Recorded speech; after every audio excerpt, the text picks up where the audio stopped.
Hi, I'm Matt Duke from the South Texas Power Lunch, and today's guest is Charles Woodin from Geekdom. If you haven't heard from Geekdom, you don't want to miss this episode. We're going to be talking about all the workshops and programs that Geekdom has that every single person in our community that is working on a startup needs to make sure that they are aware of and probably needs to attend. We're going to talk about ideation, incubation, and all the variety of ways that Geekdom is literally changing San Antonio one startup at a time. Now, one thing you don't want to miss in this, and I don't want to give too much away, is Charles is going to talk about even financial resources where your company could actually compete to earn $25,000 through the community fund if you join this great community that's downtown. Now, we've actually moved our law firm here into Geekdom, and we're super excited because the buzz is all around that changes are happening, and the epicenter of that is Geekdom. Let's go ahead and jump into this podcast. I hope you really enjoy it as much as I did. Charles, thanks so much for coming here to talk here at Geekdom, which we're excited about because this is our first episode here at our new offices at Geekdom, which we absolutely love with the new set and everything. Made my commute really easy, so I appreciate it. I think it was 30 feet from your office? Pretty much, basically yeah. Mine? No, the only thing I had to avoid was conversations on the way over, but other than that, we were good. Which, I mean, this is something that is really exciting is Geekdom is, I mean, there is a ton of people here. Yep. I mean, the energy, which is why we moved down here. I mean, it's exciting. I mean, the innovation that's going on, the programming that's here, which we're going to talk a bit about in a second here. I mean, it's really special. I mean, we were here during COVID a little bit and like everywhere. I mean, it was kind of dead, but I mean, what you and the team have done here, I mean, it's just phenomenal. Well, and I love it. You know, we walk outside your door and you never know who you're going to run into. It could be a familiar face. It could be somebody new, but there's always something different happening. And it's one of those things that keeps you energized, but also can distract, but it's great. I love it. It is. Before we jump into everything about Geekdom, let's talk a little bit about you, because I know about your story, and I know some people know about your story, but you have a fascinating story just on your personal journey that brought you to Geekdom. Can you give us the highlights of that? Yeah, I mean, I'll start with just kind of where I was born, which, you know, I was born and raised Michigan and, you know, just outside of Flint and Detroit. And okay, well, hold on, time out.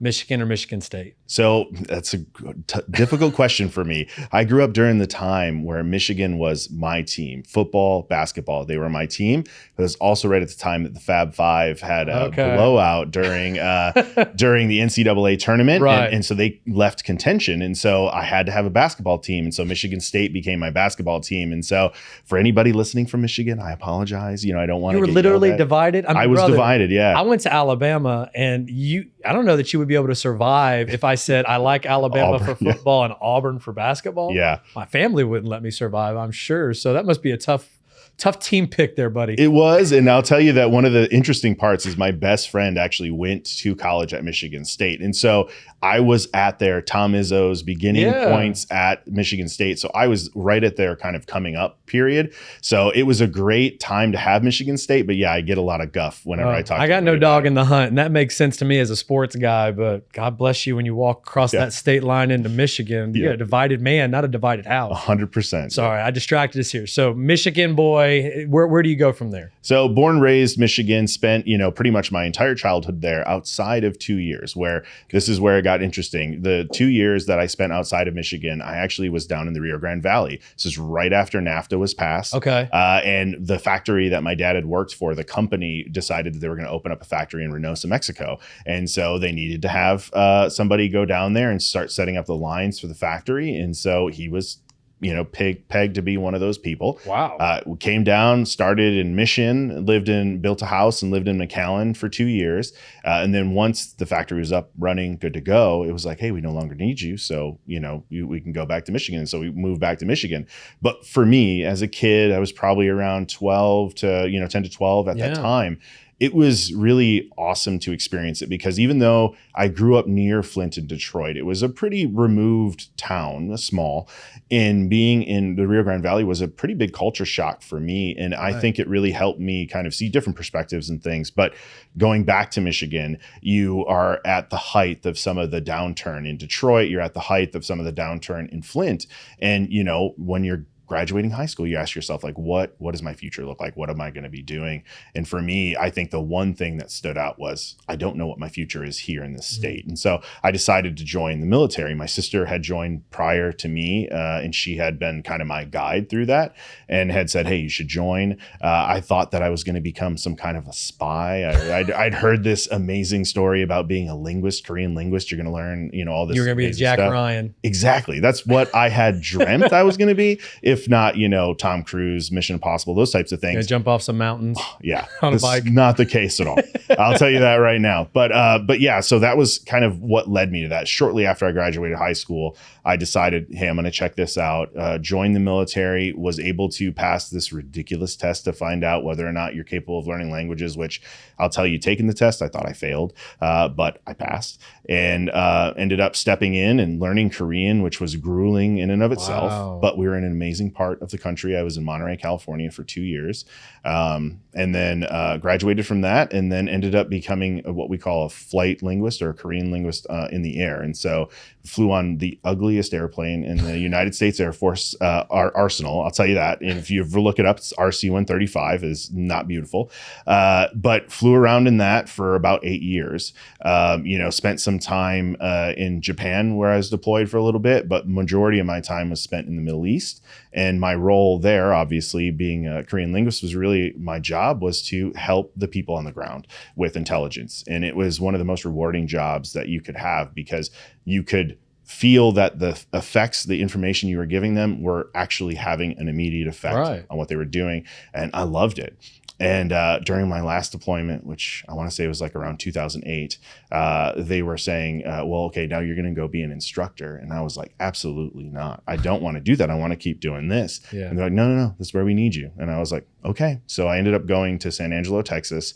And surprisingly enough, that time as an instructor was more impactful for me than any other job that I'd had in the past, because it allowed me to work with, relatively young individuals, kids that I was helping transition from what they had thought. Again, going back to, I thought I was going to be Jack Ryan. I'm getting these kids walking in, think they're going to be doing that. And I'm teaching them the true reality of what work looks like in the Air Force. And it was awesome to be a part of that transition. Wow. And I realized something really important at that time, that I'm the type of person who loves being a part of those types of transitions. And I'm also a person who really loves to solve problems. So if you present to me a challenge or a problem, I become obsessed with solving that one thing. And then I feel reward when I accomplish that solution. Right. So plant those seeds. 2010 rolls around. I get out of the military. Where am I going to go now? I remembered back before I joined the military, I had done an engineering job with this engineering company up in Michigan. I was like, I want to be an engineer. So move down here, complete break from the military, start going to school at UTSA to try to become an engineer. Okay. But I'll tell you that going from an instructor to being a student within a month or so, it's a difficult transition. Sure. And I was like, man, I need a mission. I need a job. I need something. And I luckily stumbled my way into Apple, where I found a pathway there that allowed me to do the things that I loved, which was solving problems. I became part of their business team there. And their business team's job is to work with small to medium-sized businesses. And so we're talking primarily mom and pops, the people you and I are experiencing here. Yep. But then you'd also work with companies the size. Our largest client at the time was Rackspace, believe it or not. Okay. And so you kind of get that breadth of experience and what challenges they're encountering and how technology can help those companies advance. I loved that job. If you and I would have talked in 2017, the day before I walked into this building, I would have told you 100%, there's no way I'm leaving Apple ever. Like, I had seen my pathway forward. I knew what my future looked like. I knew that I had a pathway. But I had a friend of mine, a guy who actually hired me at Apple, who was the COO at Geekdom at the time. Okay.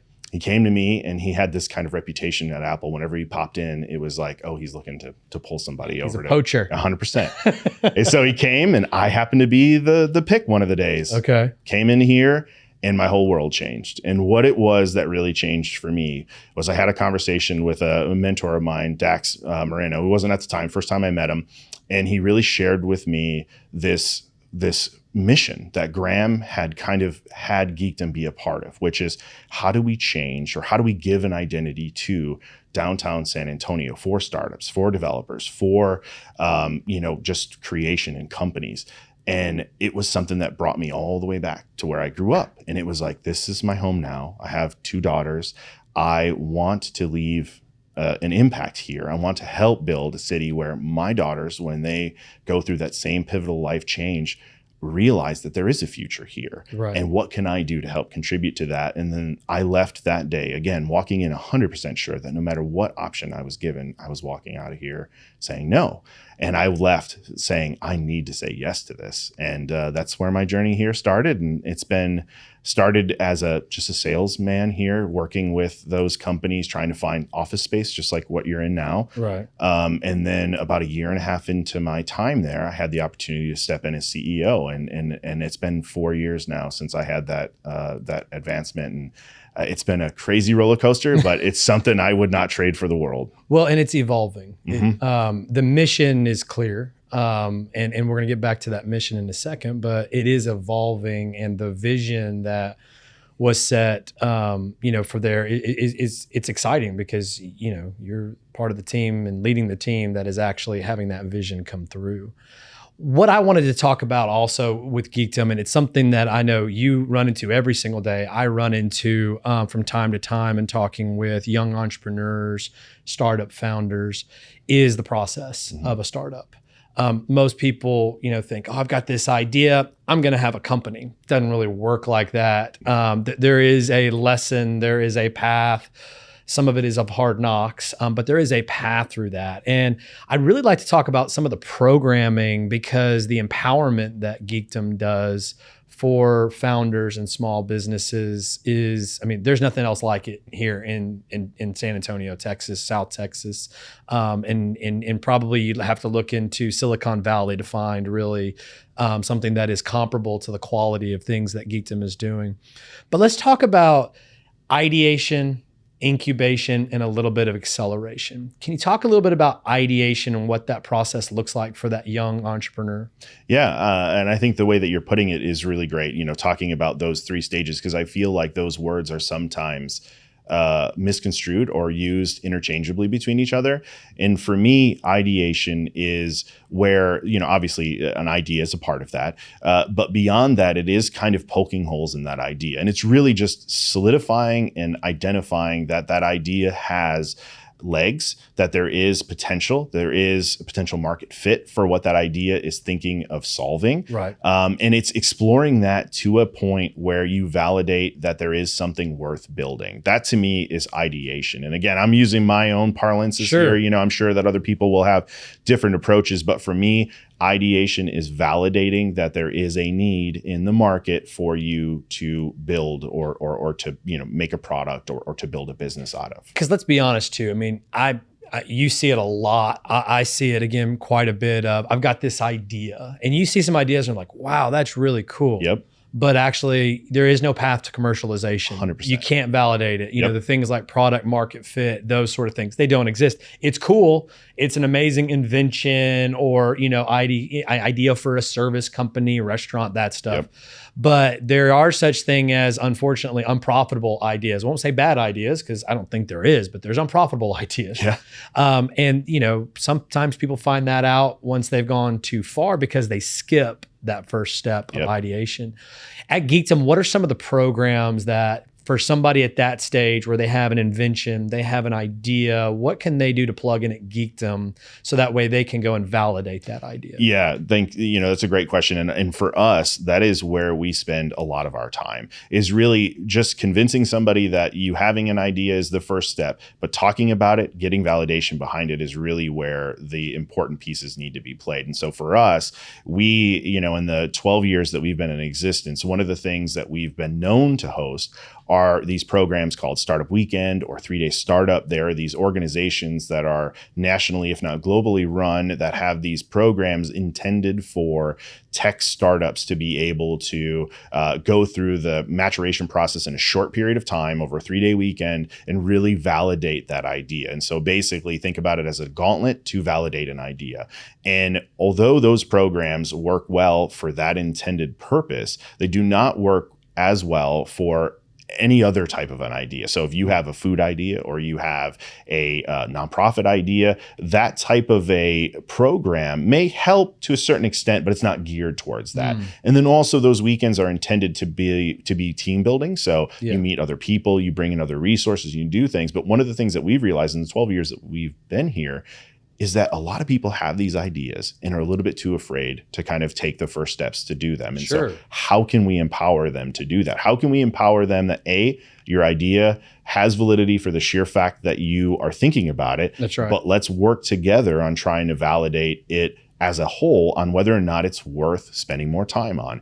And so our programs director here, Matt Espinosa, ended up creating a new program that we call our Startup Boot Camps. And we launched it as a pilot late last year. And we have seen nothing but great turnout and success from that, to the point that even now we have backing from Bexar County to be able to assist us in hosting 10 of those this next year, or actually starting in June. Our very first one is going to be coming up. And we're going to host 10 of those and going out into the community and offering that service to them for free so that they can take those ideas and validate them over that weekend period. And then hopefully we walk out the other end, either with them saying, okay, it's not the idea, not the time, or this is the idea, this is the time, here's the pathway. And that's where those other things come in. So is the boot camp more industry agnostic 100%. than the startup weekends, which are tech focused? Yep, this is very industry agnostic, and we pull in mentors kind of that can talk about the important pieces, which are at that ideation stage. You want to be able to make sure that there is a market fit for what it is that you're talking about, and really do some early exploration on, like, is the vehicle that you're thinking of, an app, a restaurant, a whatever, is that an appropriate fix for the problem that you're identifying? And spend that weekend doing that effort. And the way that we look at the startup boot camps, and going back to the ideation question, is going from idea to MVP. And so just having a minimal viable product that you can at least, even if you don't have it built out at that point, you at least know that that's what that next step is. Right. I can concisely talk about what the idea is to somebody, so that if, I get put on a podcast and somebody's like, what is it you do? I can talk about it within 30 seconds. Right. Or, I have a quick lean canvas business model written out with those questions, like who's your market and so on and so forth. So that's really what they walk away with. So we usually talk about mission and then get into the inner workings. And I skipped that on purpose because let's talk a little bit about the mission, I would say big, hairy, audacious mission, which you guys are doing a phenomenal job here at Geekdom, and then how this plays into that mission. Can you talk a little bit about Geekdom's mission? Yeah, happy to. And I'll start by giving real quick context, which is when Geekdom was founded in 2011, the need that it was being created to solve were really three things. Where it was pointed out in this very dramatic, now infamous email that was sent to Graham at the time. Graham was chair of Rackspace for a while, CEO even at points. Rackspace had acquired this company. As a part of that acquisition, the three co-founders were required to move here. One of them fought tooth and nail not to move and become a part of Rackspace, and sent this email to Graham, basically outlining exactly why he's choosing not to move to San Antonio. And that became this rallying call for Graham, and which led to what we're now sitting in today, which is the three things that gentleman pointed out were that San Antonio does not have an urban core at that time. This is a 2008, 2009 timeframe. That's right. That was, exciting for him. There was no developer scene. So if he wanted to go and find other developers to talk to, he didn't really have a community of developers to find. And then lastly, there was no startup scene. And so with the startup that they were a part of, that was being asked to come to be a part of Rackspace, he wanted to be around other people like that. And he's looking at San Antonio and he wasn't seeing that. And he aptly pointed it out to Graham, and Graham said, okay, what can we do to help solve these problems? And so Geekdom was one of the solutions that came out of that, really with the idea that we would be the place to help birth a startup scene. And the real first rallying cry that Geekdom walked out with was to be the place where startups are born. And I think that still holds true today. And the practice in which, I'm a big subscriber to Simon Sinek's Golden Circle. Yep. And so for me, if the why is to create a startup scene, and really that rallying cry is that we are going to be the place where startups are born, that's something I can get behind. But then it's, how do we do that, right? And at that time, the how, I think, was a little bit new. It was a new concept. You know, Sure. you rewind the clock again back to that 2010, 2011, when this idea was being really created. Co-working was the places where those ideas were really being formed, where you saw these startups really coming from, and where you saw that collaboration and things that led to success. And so that was really the business model that Geekdom started with, was we're going to create a place, we're going to invite people, and we're going to inject a culture of collaboration into it. And then those are the recipes which will hopefully birth those startups that we're hoping to do. And I think in reflection, it was successful, Sure. you know, in a lot of ways, that we saw a lot of positive things come from it. Flash forward, 2017, I joined the team. 2018 timeframe. One of the things that you're realizing is like, yeah, that works for a certain group of individuals that have the audacity to take that leap. But there's some that need a little bit more handholding. There's Right. people that need to know that there are other resources and that there are other programs out there. And so that's where, when I started diving into being excited about this environment, I started doing reading. I read Brad Fell's Startup Communities and how to build a startup ecosystem. And one of the things I realized was like, their programming is a missing piece that we had here. And our team was already starting to solve that. We had created the pre-accelerator, and we created the community fund at the time. And I could talk about those at greater detail, but those were the only programs we really had outside of running those startup weekends. But there was not a clear path. So if you walked in with an idea, where do you go? That was really where my approach had come when I stepped in as CEO, is that's what we need to do. And so coming out, into 2020, leading into the pandemic, we had this new mission that we were starting to formulate, which was building San Antonio one startup at a time. Right. And so that's now what our mission is, because to me, that holds the why very succinctly in Absolutely. there, that we're trying to change San Antonio for a place for startups. And then it was also setting that big, audacious, hairy goal. What are we aiming for? And for us, it was to build the next 500 startups, with 75% of them calling San Antonio home. And how we do that is we empower entrepreneurs to cultivate, shape, and grow their ideas into viable businesses through our programming and our community, which our community is such an important piece to that. No, I mean, that's great. And that goal that you had of 500, how are you doing towards that goal?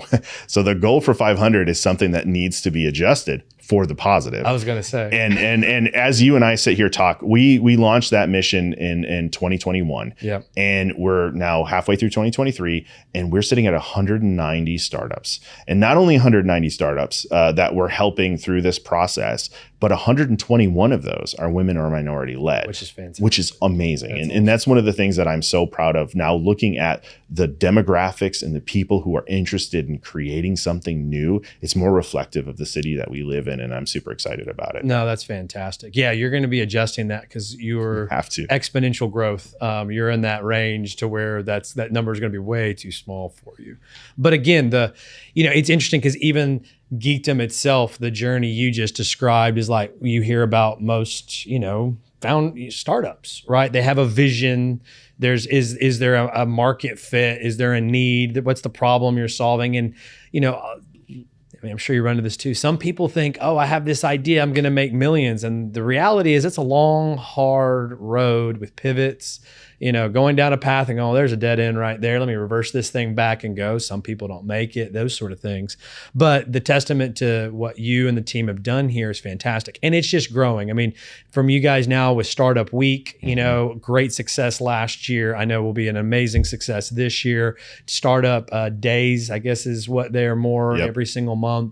The culture and the vibe of having a startup community, this is the epicenter.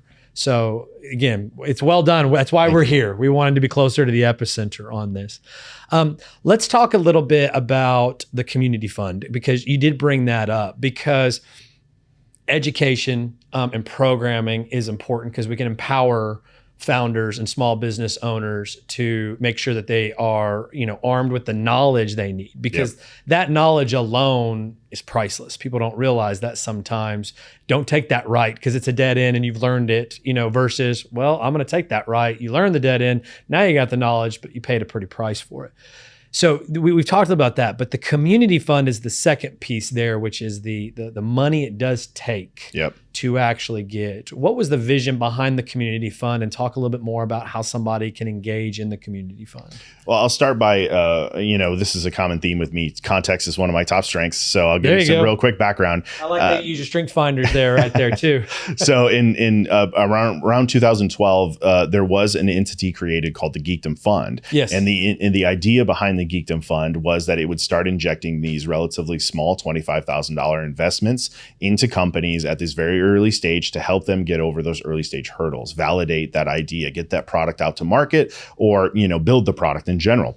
That's kind of why it was created. And they had such great success at such an early stage with some of those early companies that were coming from the Geekdom community that fund scaled. And in order to continue to fund those ideas as they leveled up to seed, to Series A, and so on and so forth, that fund had to grow to be able to continue to fund those things. And in its growth, there was this gap that had left, which was, how do these early stage startups get that really small injection of capital that they need to get past those early hurdles? And so in around 2018, our leadership at the time was like, we need to figure this out. And so the idea was, let's replicate really what the original success of the Geekdom Fund was, but with the intent of it, even if it does continue on with investments beyond that, it needs to stay in this sweet spot for for perpetuity as long as we can. And so that was the idea. That was a concept. And we ended up creating that community fund in 2018 with the idea that it would continue on staying in that $25,000. Actually, when it was first created, it was $10,000. We realized it was too small. Again, going through that market validation fit, right. $10,000 was not enough really to kind of make the impact that we were looking for. So we pivoted, made it $25,000, and it's in the form of a safe note also. So being, relatively founder friendly as opposed to investor friendly, because we're here again for the founders. And, using that early stage capital to help these companies get past these relatively large, some seeming insurmountable hurdles. And it's really helped out. And we've seen some great success stories from that. No, I mean, as someone who has gone through the community fund process, someone who's watched the community fund, we've had a couple of community fund winners be on here with us on there. It is a great resource because people don't realize it does take money to make money. Yeah. And after, moving from the ideation phase and having to move, down the path, and we're going to talk about an incubation here in just a second, there is certain cash that's needed. I mean, Alfred has been with us with decks. Decks are not as intuitive for people that have never been a founder before. You learned that one the hard way. Yeah. Alfred's a great friend because he has just done amazing things with teaching me and some of my, business friends with this as well. But you need that. So just real quick, if anybody's interested in that, how does someone be able to tap into that resource? Because it is such a great resource. Yeah. So for the community fund, one of the things in its name is it's intended for this community, and so we ask that the people who do participate in it are members of Geekdom for at least 90 days before they pitch for that funding. So that's one requirement. Outside of that requirement, there's an application process. And through that application process, we're going to go through some of those validation points and see kind of what stage is this at? What are they going to do with the funding? Is it going to have a sizable impact not only to the company, but also to the community as a whole? Is it going to be a story that's going to be exciting for people to hear? Is that capital injection going to allow them to hire somebody? Like all those different impacts are really where we're looking with that. And then also all while it also being an investment, right. Is there a potential that this money will return? Is it going to allow them to scale to a point where we can then hopefully see some more of that funding coming back so that we can continue this work? Which, I never thought about that till right now. I mean, another lesson that startup new founders find out is, there's the operational part, which is a lesson in itself. There's the corporate governance part, which is for another day and another topic on what does it mean to run my board and to have communication to my shareholders. And then there's the fundraising part.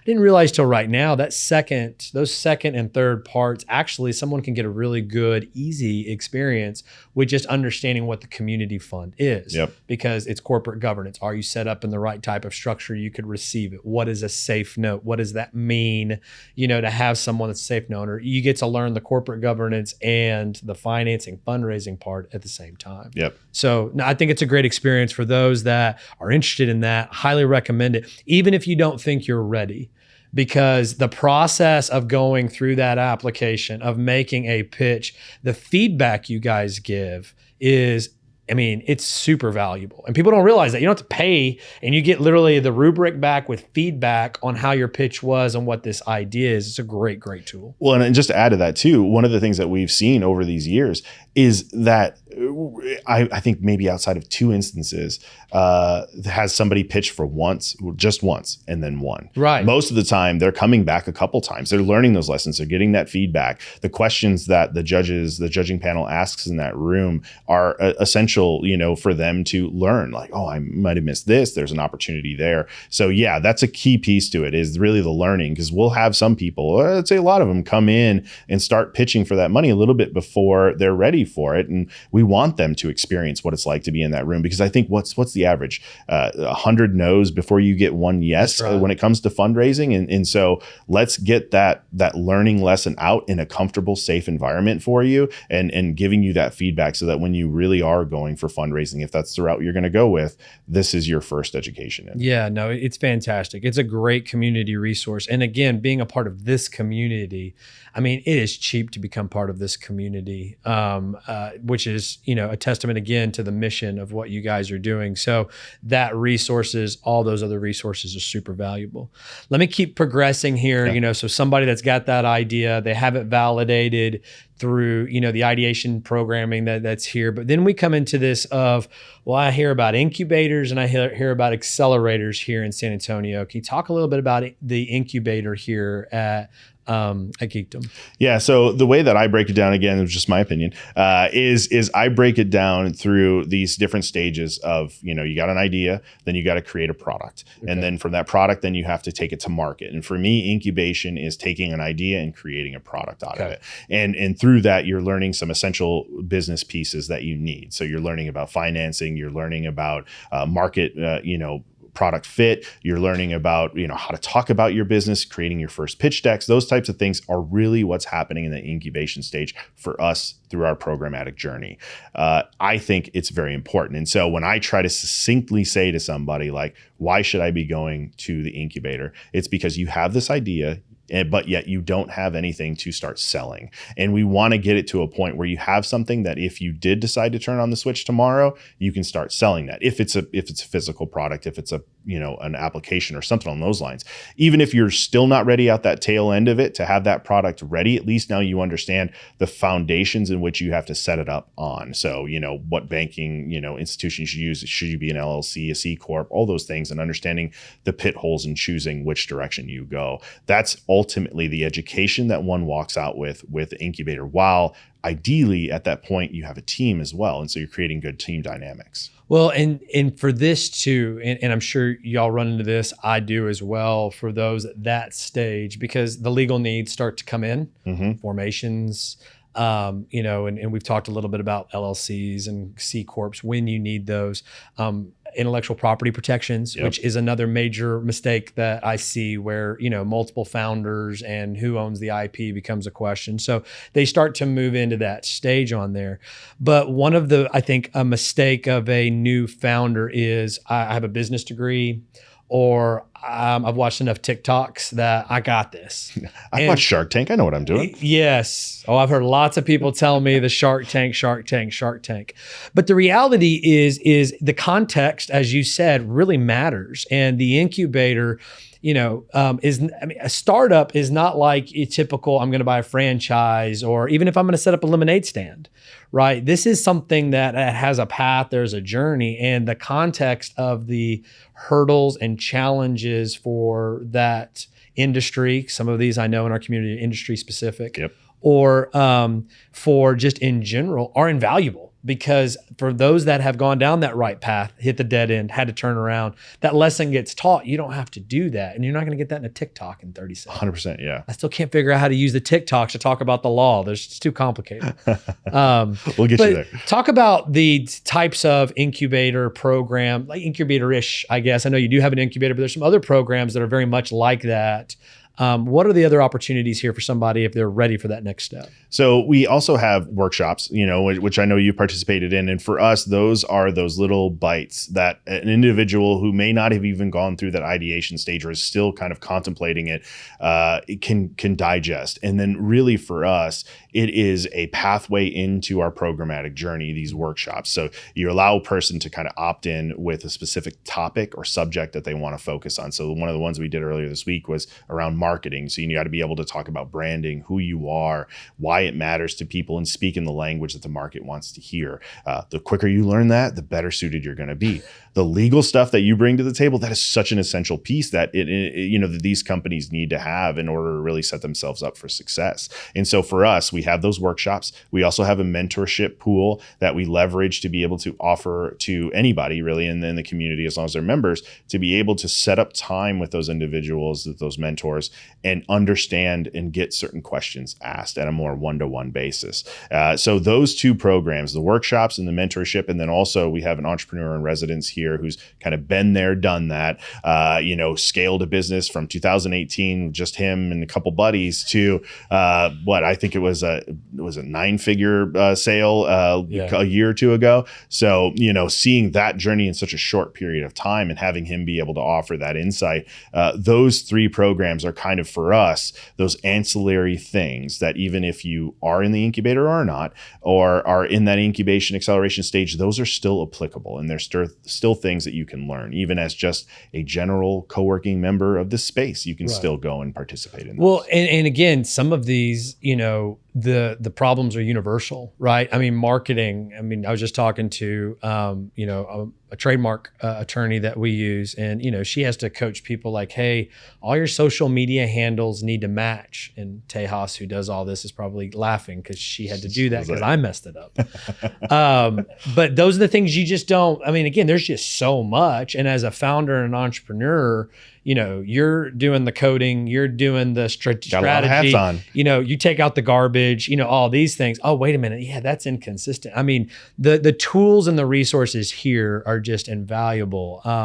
So it's great. The workshops, you guys continue to expand the workshops. Thank you. As I come in with my ideas about how we can empower people with more knowledge about legal hurdles they'll do, you guys have just been fantastic to be like, okay, let's go out there and talk. Well, I'll add one thing too. So, those programs are specifically intended for those purposes, which is great to hear the feedback that you're giving. But one thing that I found very difficult to try to explain to people, but I think is one of the most essential pieces to the success of startups that do participate in the Geekdom environment, is our community. Mm-hmm. It's really difficult to quantify that there are people outside of this office that you and I are sitting in right now who are willing to talk to you about any subject. That's right. And one of the things I love is whenever I talk to somebody new and they're like, is this a place I should be? And my answer is always like, obviously, yes.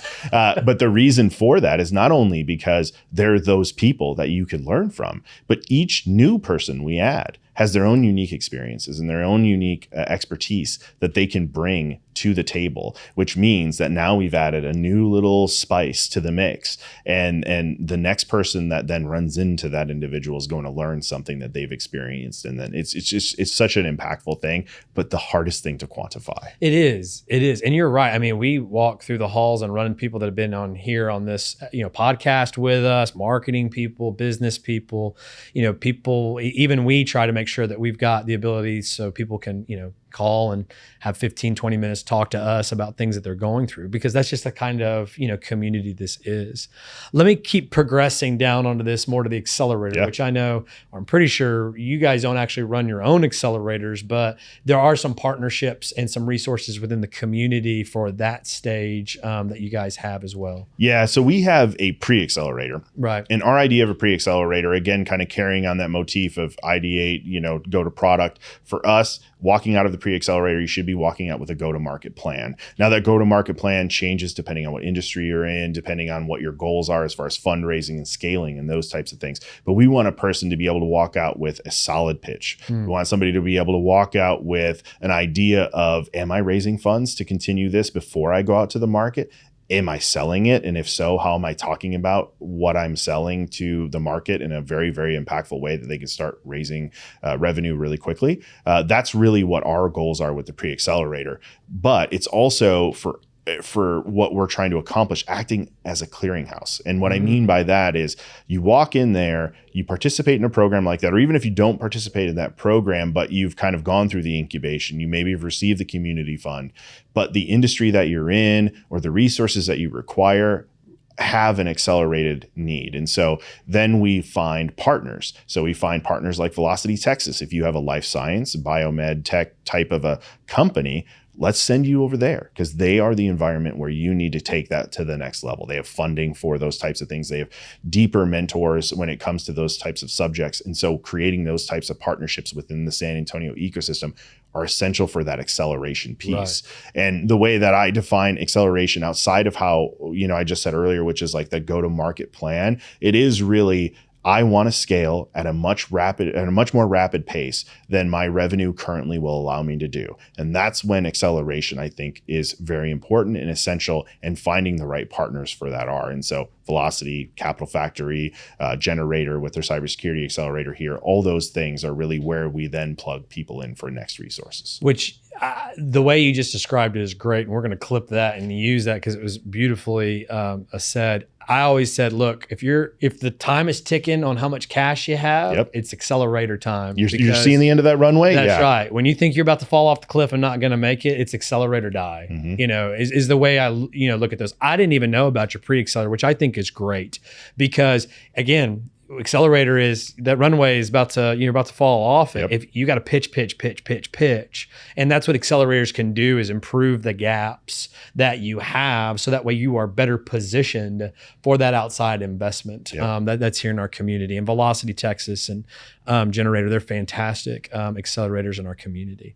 Last thing I wanted to talk to you about is the vision that you said at the very, very, very, very, very, very beginning of the email, which I didn't know the email. It'd be great. I should get the email and frame it somewhere, but there might be some other parts of that email that need to be redacted.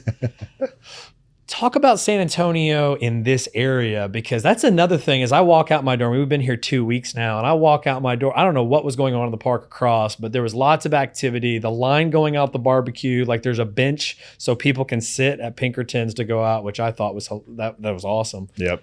But talk more about that vision, because you were so involved with this community.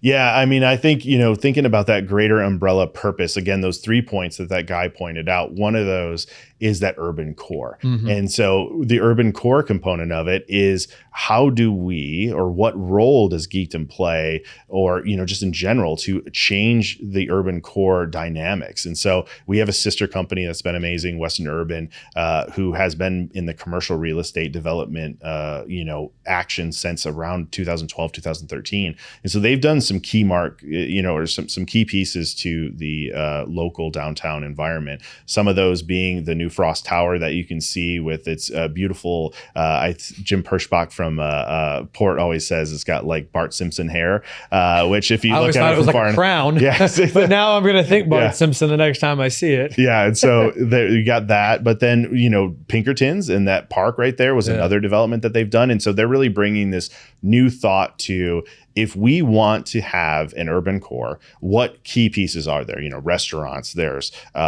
places for people to work. And now one of their major focuses is residential. And so as you and I, if we were to walk out of this room and turn that way, we would see the newest residential building that they're building, 300 Main. And that is a key piece. You got to have a live, work, play balance. And I feel like for San Antonio, tourism was the main reason to come downtown. Right. And now there is a different feel to it. You got City Tower active. We've got Frost Bank and all their employees active. We've got this building with so many different startups and new ideas coming out. So it's creating this really nice environment of people, and they're mixing in with the tourists, but now we're starting to get residents move down here. So to your point, you're going to start seeing a changing environment. And one of the things that I'm proud to say is, I think we all had a lot of question marks going into the pandemic. And now that we're kind of coming out, we're starting to see that although there was a beat, missed, I feel like the foundations held strong. And now we're starting to rebuild on them, and you're starting to see the activity increase.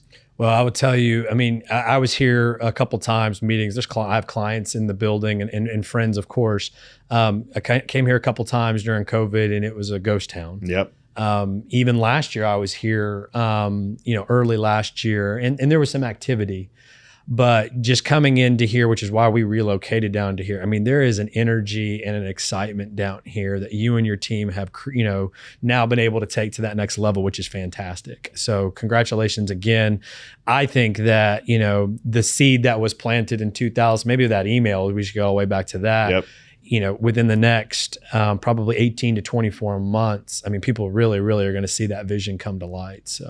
Yeah, thank you. And one last thing I'll add too is I read that book, Bradfeld Road. Yeah. One of the things he said in there was it takes 20 years to build an effective startup ecosystem, right? And one of the things that I really wanted to make a point at was when we hit our 10-year mark, that 2021, coming out with that audacious goal of 500 startups this is that halfway mark. Yep. What is the next 10 years? That's really where this whole environment is going to, succeed or fail. And I think all the key ingredients are there. It's not just resting on Geekdom's shoulders like it was right when it first started. We have those partners like Velocity and others that are around that are helping lead that charge. Not only that, we have UTSA relocating a large component of their student body downtown. That's another key piece. And we've got businesses starting to show up as well. So for me, the ingredients are there. And I think to your point, next 18 to 24 months, you're going to see this really accelerate quite rapidly. So yeah, I think we've done the incubation. Now you're in the accelerator. Yeah. You're outside the pre-accelerator too, man. Y'all are deep into the accelerator. Well, Charles, thank you again for joining us on here. We really appreciate your time. I appreciate it. Thanks. Wow. I hope you enjoyed that as much as I did. We at the South Texas Business Lawyers are on a mission to educate and support and advise every small and medium-sized business and startup in South Texas. And this is the way that we get to share the stories about our community, which just is something that is bring us all great joy here at the South Texas Business Lawyers. If you've got a second, leave us a comment. Let us know if we're providing value. Like us, join us on Facebook, join us on social media. Again, we are out there providing free content for you so that way you can be proactive with your legal needs. We'll see you next episode.